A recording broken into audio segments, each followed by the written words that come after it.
Resta in vigore fino a giovedì compreso l'allerta rossa per la qualità dell'aria nel comune di Venezia. Il livello massimo di allarme è scattato dopo 10 giorni consecutivi di sforamento dei limiti di PM10. Vietata la circolazione anche ai veicoli commerciali diesel Euro 4, ma per aggirare il blocco basta un'autocertificazione. Una decina le sanzioni emesse finora dalla Polizia Municipale. La sensazione generale è che le misure straordinarie siano rimaste in buona parte sulla carta.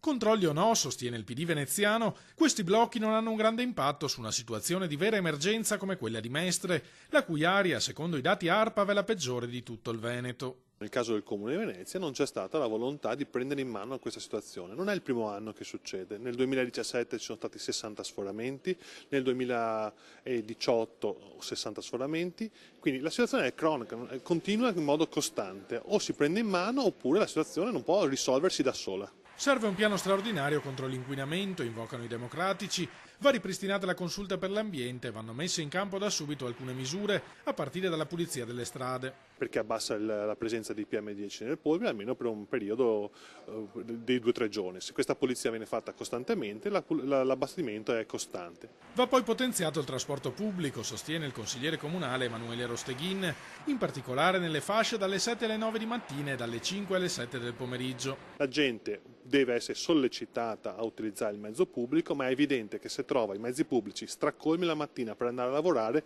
continuerà a utilizzare la propria macchina.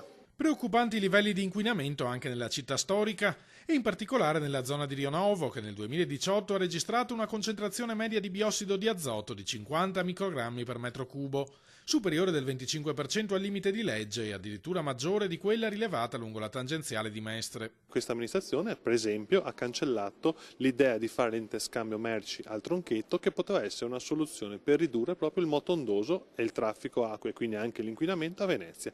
Uno dei luoghi più inquinati del centro storico è la Giudecca e come sappiamo tutti macchine non ne vedono.